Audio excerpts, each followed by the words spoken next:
Al-Ghazali bagikan momen lawas sang bunda jadi backing vokal Dewa 19, Maya Estianty beri komentar.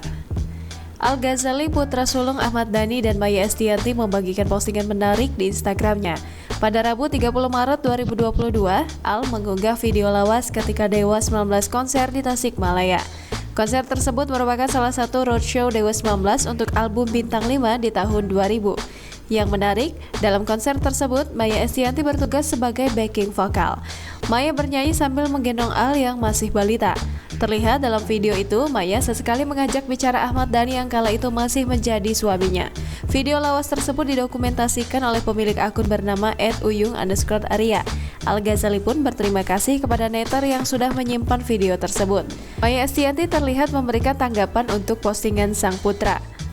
Maya Estianty memang diketahui pernah menjadi backing vokal untuk band Dewa 19 saat band tersebut baru berdiri. Kemudian pada 2003 dia diorbitkan oleh Ahmad Dhani dalam grup duo Ratu. Selain menjadi penyanyi latar, Maya mengaku bahwa dirinya punya andil di salah satu lagu Dewa 19 yang populer, yaitu Risalah Hati. Sebab ref dari lagu tersebut adalah ciptaan Maya.